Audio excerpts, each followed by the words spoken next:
नमस्कार विद्यार्थी मित्रांनो, तुमचं आपल्या चॅनलवर खूप खूप स्वागत आहे. तर आपण इयत्ता 6वीची जी स्टोरी पाहिली, the crow and the snake, याचे क्वेश्चन्स आणि आन्सर्स पाहणार आहोत.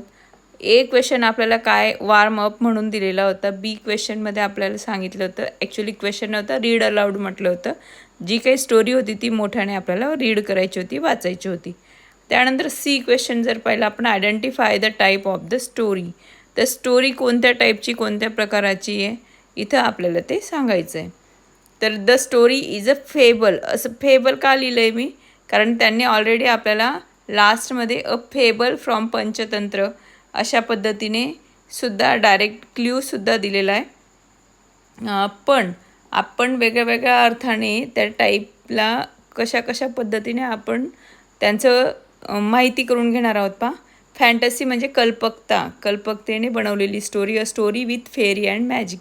जनरली ज्या परीकथा असतील त्या इमेजिनरी असतात, कल्पनेने बनवलेल्या असतात. फेबल जर म्हटलं तर a story in which characters are animals and they act like humans. ह्या स्टोरीमध्ये, फेबल स्टोरीमध्ये जास्तीत जास्त पंचतंत्र की कहाणीयामध्ये आपण पाहिलं असेल, जे काही प्राणी मात्रा असतील, जे वेगवेगळ्या प्रकारचे प्राणी असतात, तर ते ह्युमन बीइंग्ससारखे त्यांना बोलताना वगैरे दाखवतात, त्यांचं बिहेवियर दाखवतात, म्हणून त्यांना फेबल असं म्हटलं जातं. आणि फॅक्च्युअल म्हणजे फॅक्ट म्हणजे वस्तुस्थिती, खऱ्याखुऱ्या इन्सिडंटशी आधारित जी स्टोरी असते तिला फॅक्च्युअल म्हटलं जातं. Story related to today's life experiences, अनुभवांवर आधारित असेल किंवा डे टू डे लाईफमध्ये जे काही गोष्टी घडत आहेत त्यावर आधारित स्टोरी असेल तर तिला फॅक्च्युअल स्टोरी असं म्हटलं जातं.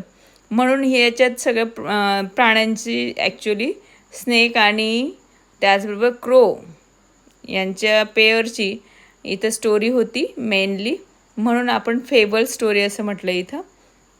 त्यानंतर क्वेश्चन डी जर पाहिला, हू सेड टू हुम, कोण कोणास म्हटले. सेंटेन्स दिलेले, I will soon think of something. तर हू सेड, कोण म्हणाला तर क्रो म्हणाला, द क्रो. टू हुम असं जर आपण पाहिलं तर कोणाला म्हणाला, द लेडी क्रो, म्हणजे त्याच्या वाईफला म्हणाला एक प्रकारे. It has became dangerous to stay here. इथं राहणं काय झालं आहे म्हणे तर खूप डेंजरस गोष्ट आहे, धोकादायक आहे, असं कोण म्हणालं, द लेडी क्रो म्हणाली. कोणास, टू हुम, द क्रो तिच्या हजबंडला म्हणाले. अशा पद्धतीने त्याचे आन्सरसुद्धा ऑलरेडी मी दिलेले आहेत. त्यानंतर क्वेश्चन ई जर पाहिलं आपण, arrange the following sentences in proper order by putting numbers in the given boxes. Story कशा पद्धतीने पुढे पुढे जात गेली तर त्याचे नंबरिंग आपल्याला इथं करायचं होतं. सुरुवातीला काय झालं असेल, फर्स्ट सेंटेन्समध्ये दिलं त्यांनी, the guard chase away the cobra. गार्डने कोब्र्याला पळवून लावलं, त्या रक्षकांनी त्या नागाला पळवून लावलं. सेकंड सेंटेन्समध्ये the crow stole the bracelet, क्रोने ब्रेसलेट चोरलं. थर्ड सेंटेन्समध्ये म्हटलं the cobra ate the crow's little ones, कोब्राने त्या क्रोजचे जे छोटे छोटे पिल्लू होते ते खाल्ले. फोर्थमध्ये म्हटलं the crow family was living on a banyan tree. Crow family जी काही होती, कावळ्याची जी काही फॅमिली होती ती बॅनियन ट्रीवर राहत असे.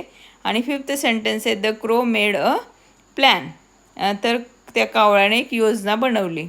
सगळ्यात अगोदर सेंटेन्स स्टोरीमध्ये जर जे आलेलं असेल ते आहे, the crow family was living on a banyan tree. वडाच्या झाडावर एक कावळ्याची फॅमिली, कावळ्याचं कुटुंब राहत असे, म्हणून त्याला आपण 1 नंबर दिला आहे.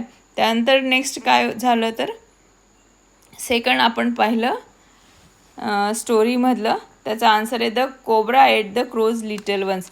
कोब्राने जे क्रोजचे लिटल वन्स होते, पिल्लू होते, ते खाल्ले, म्हणून आपण त्याला सेकंड नंबर दिला आहे. आणि last the crow made a plan, आणि म्हणून खाल्ल्यामुळे, क्रोची पिल्लू खाल्ल्यामुळे, कावळ्याची पिल्लू खाल्ल्यामुळे कावळ्याने काय केलं, एक प्लॅन बनवला, तर थर्ड नंबर आपण त्याला दिला आहे. फोर्थ दिला आहे the crow stole the bracelet, क्रोने, कावळ्याने ते कंगण चोरलं. आणि लास्टला दिले the guards chase away the cobra, आणि त्या कोब्र्याला, त्या नागाला गार्ड्सने, त्या रक्षकांनी हाकलून लावलं जंगलाकडे.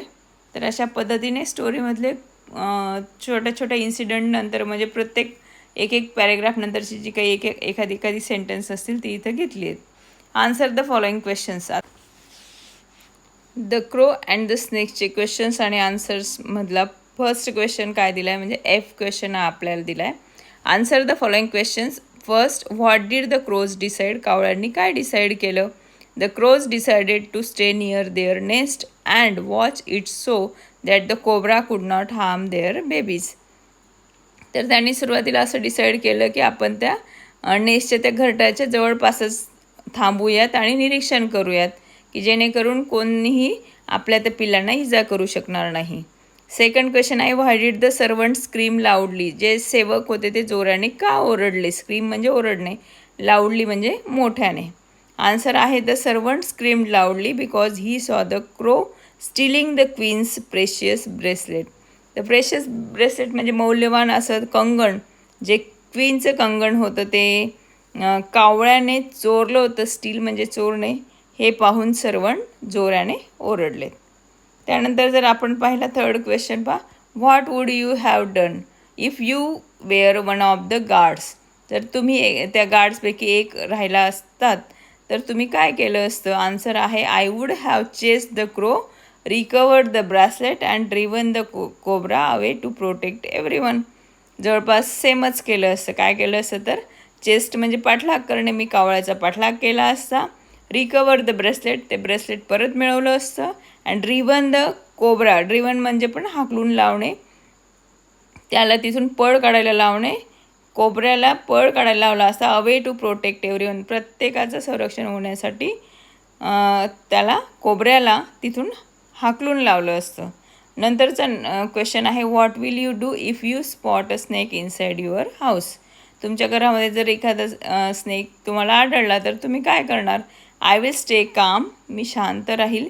Keep a safe distance, inform my family, आणि थोड्या अंतरावरून मी काय करणार आहे, कीप अ सेफ डिस्टन्स, त्याच्यापासून थोड्या अंतरावरच थांबेन. इन्फॉर्म माय फॅमिली, माझ्या फॅमिलीला, माझ्या कुटुंबाला कळवेन. अँड कॉल द स्नेक, आणि काय करणार आहे तर call the snake rescue team, जी सर्पमित्र ज्यांना आपण म्हणत असतो, त्या रेस्क्यू म्हणजे सुटका करणे.